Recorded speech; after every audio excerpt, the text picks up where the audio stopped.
Hi everyone, welcome to Parametric Online YouTube channel. Today I'm going to share with you an interesting case study one of my students shared with me, and we're going to look at how to develop this parametric facade system in Grasshopper. So this is actually a folding panel system. I have done a similar exercise to this with horizontal folding panels. The only difference here is going to be it's a single folding system with two equal panels that are folding upwards. So we're actually going to look into the trigonometrics of understanding the geometry of this fold, and then develop a series that looks like this. So we're going to use some graph mapper functions as well. So if you're interested in real-life examples like this, or learn about parametric modeling tools, please consider subscribing to the channel. I upload content like this where we break down real-life examples or other types of computational workflows. So I hope you like this video. If you like it, please hit subscribe and like the video as well. So this is the overall sketch we're going to look at actually. So the system is made out of 3 points that actually make a fold. So I call these points A, B, and C. And what happens is the point A is actually fixed, right? So it's a system that hinges on the point A. So I'm looking at its section here. And you can see that the point B is actually moving along an arc. So this distance between A and B are fixed. And the point B happens to be in between the line AC. So it's the midpoint of these points. And what happens is, as B is moving outward with an angle, we actually move C vertically, right? So there's actually a movement along this direction. So let me actually draw how C moves as well. So it's actually moving upward. And the way to calculate it is basically we need to find this distance, basically where point D interjects with the line. And there are a few ways you can actually do this. You can either project the movement of B onto the line itself, or you can use trigonometric functions. For instance, this distance here, this line that I highlight, is basically the sine of this right-angled triangle, right? So we can actually write a formula here, and we can also find this vertical displacement using the cosine of the interior angle. And it happens to be that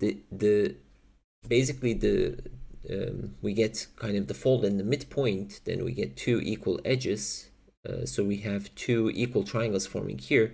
So the displacement of C in the vertical direction happens to be twice the cosine of this hypotenuse triangle, right? So we're actually going to break this down using Grasshopper tools. I'm going to keep this here as a guide as well, so that you can actually follow what I'm doing.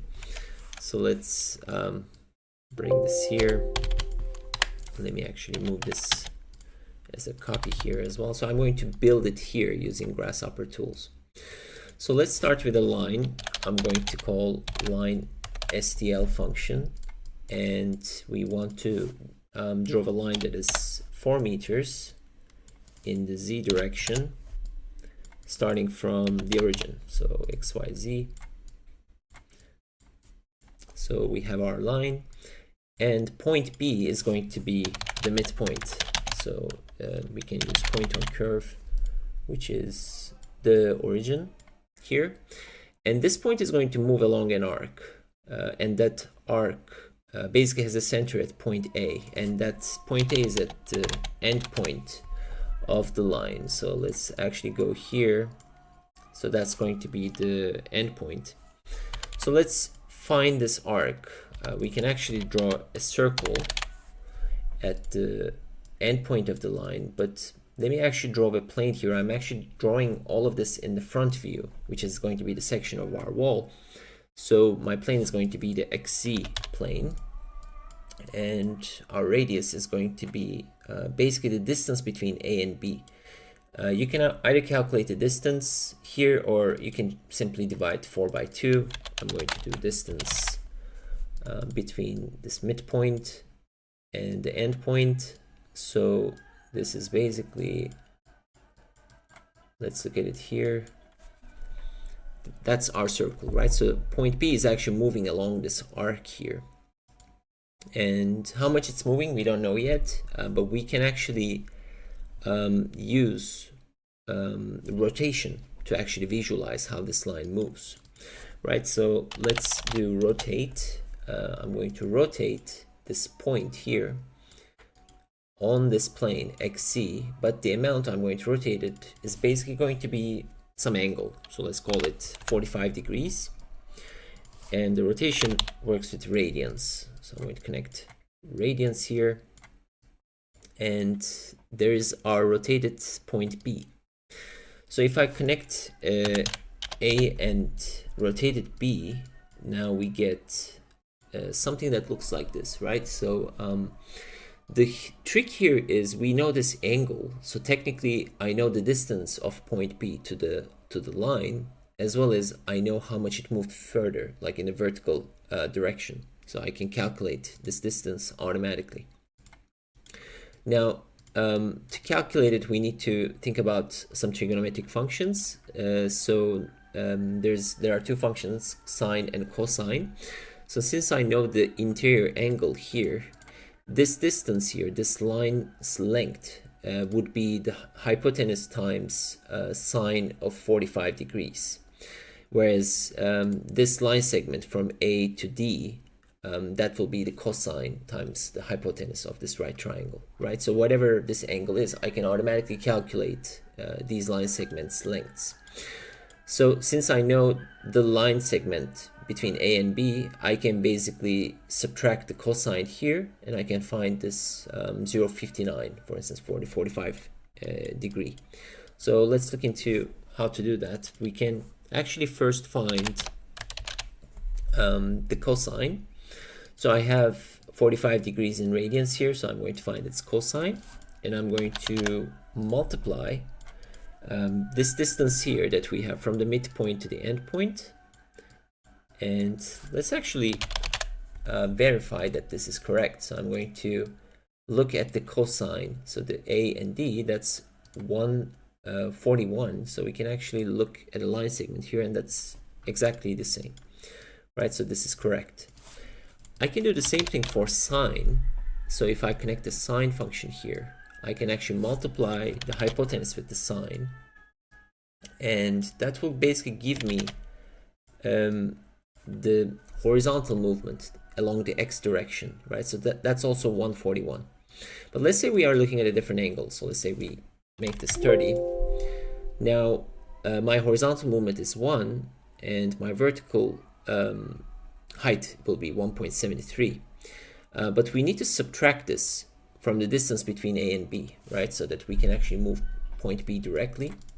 So I'm going to do a subtraction here. So I get the distance, and I want to subtract the cosine of the point, and whatever is left, this will be basically the height, the dimension that you see here. For instance, if I make this 45, that should give me 0.59, and which you see here, right? So it's a rounded value. So this is working correctly. Now I have the two values that signify the movement of this point. So technically we don't need to rotate it anymore. We can literally move it, right? So if I do move, I can, I'm basically going to delete these, or we can actually keep them. Let's keep them so that we see the movement of it. So the point is here.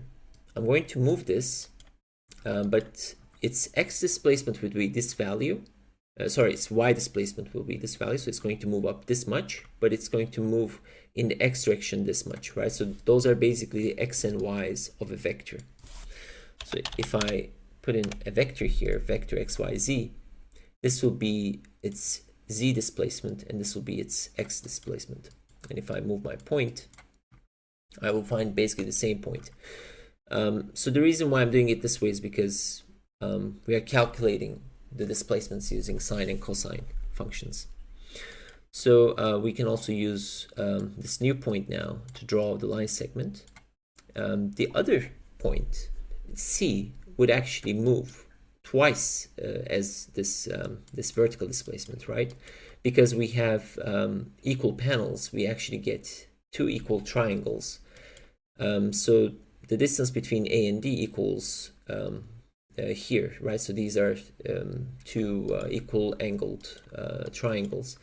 But basically C needs to move twice this amount. So I put kind of a modular, the same dimension here, so that you can see how much it needs to move with 45 degrees. And since I'm calculating that height here, all I have to do is basically make another copy of the vector, disconnect the x, and write a simple expression here, x times 2, because we need twice as that. And I can move the starting point in the z direction, right? So that will be the location of C. Now if I connect the other line segment to the point, we basically get our structure of the folding panel. So let's actually look at how this works. I'm going to keep the circle in this point, which basically gives me the same point. But once we actually move the angle at 0 degrees, it will be closed panel. Once I increase the angle, you can see that it's actually folding in the vertical direction. Right, so this is basically we have the folding panel made. Now what I want to do is make a series of these and attach a graph mapper to it. Let's do that in the second video. So if you're interested in learning about how this would be turned into the facade system, please watch the second part of this video.